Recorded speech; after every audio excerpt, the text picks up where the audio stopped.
जय भगवान। पूज्य गुरुदेव का ये 30वां वचनामृत हमें मनन और सोच विचार करने पर मजबूर करेगा। शीर्षक है विचार। हमारे विचारों का हमारे जीवन पर कितना व्यापक प्रभाव है, आइए समझें। पूज्य गुरुदेव कहते हैं, मनुष्य के मन में अहर्निश जो चिंतन होता है उसके संस्कार मन पर स्थिर हो जाते हैं और क्रमशः मन इन संस्कारों में तद्रूप हो जाता है। मन जब तक सुषुप्त अवस्था में या समाधि में नहीं होता तब तक विचार अविरत चलते ही रहते हैं। जैसे विचार होंगे वैसा जीवन में बनेगा, जैसे विचार होंगे वैसा जीवन में घटेगा। विचार को कौन उद्भावित करते हैं? पूर्व जन्म के संस्कार, वर्तमान का संग और वातावरण। विचार में अमोघ बल है। विचार के अनुरूप परिणाम आता है। अशुभ कार्य होने का कारण निश्चित ही बुरा विचार है। पूज्य गुरुदेव कहते हैं, कुविचार द्वारा मनुष्य अपने हाथों से अपना मुंह काला करता है। अंतःकरण की शुद्धि सद्विचारों से होती है।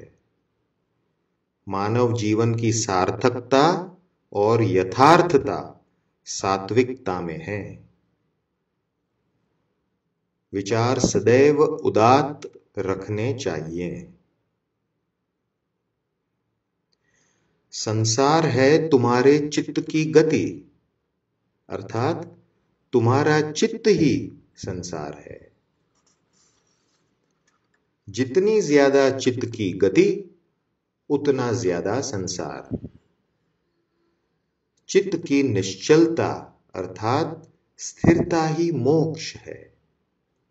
स्थिरता से शांति, शांति से प्रसन्नता और मुदिता होती है। योगी का मन चंचल, भोगी का मन स्थिर और रोगी का मन प्रसन्नता से युक्त हो तो ये तीनों दंभी हैं। योग जगत में, भोग वन में और रोग उपवन में हो ही नहीं सकता। पूज्य गुरुदेव समझाते हैं कि चेतन तत्व मन से बिल्कुल अलग वस्तु है। मन स्वयं जड़ है, पर इंद्रियों और चेतन तत्व के बीच रहकर चेतन तत्व की शक्ति से क्रियाशील रहता है और इंद्रियों के धर्मों को ग्रहण करता रहता है। बाह्य पदार्थों में इंद्रियों द्वारा रसानुभूति कराने वाला मन होता है, इसलिए बाह्य पदार्थों में इंद्रियों द्वारा मन हमेशा एकाकार रहता है। सुख दुख, राग द्वेष, मोह, मत्सर इत्यादि सभी वृत्तियां इस संयोग से उठती रहती हैं। इस वृत्ति को समझो, उसे बदलो, ऐसा गुरुदेव कहते हैं। जीवन सार्थक करना चाहते हो तो मन की वृत्तियों में परिवर्तन अनिवार्य है। अशुद्ध विचारों को शुद्ध विचारों में बदल डालो। मन को बदलना है तो समझपूर्वक परिश्रम करना चाहिए।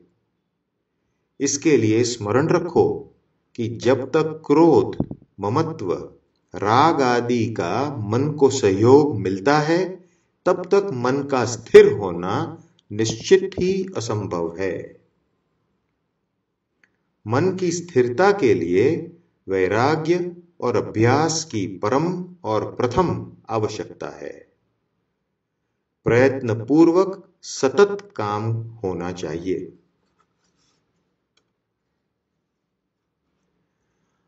अनर्गल मनोरथों का त्याग करना चाहिए। इससे मन की चंचलता क्रमशः कम होती जाती है। जो प्राप्य है उसमें भी मोह ममता न रखना। ममत्व की वृत्ति उठती है, उसका नाम जगत है। वृत्ति प्रवाह सात्विक होते ही भगवत तत्व का प्रकाश समग्र अंतःकरण में फैल जाता है। अगर मन के वश रहोगे तो मन तुम्हें नचाया करेगा, पर मन का सामना करोगे तो वो तुम्हारे वश हो जाएगा। जब तक अपने अनुकूल क्रिया और संयोग प्राप्त होते रहते हैं, तब तक मन उसी में रत रहता है और तब तक शांति और सुख आनंद का आभास होता रहता है। संयम और विवेक का डंडा हाथ में रखोगे तो मन तुम्हें डराएगा नहीं, परंतु खुद ही डरेगा, तुम्हारे वश रहेगा। संयम और विवेक का डंडा। माला फिराना, पूजा, स्वाध्याय, सेवा इत्यादि मन की जागृति के लिए बाह्य उपकरण है।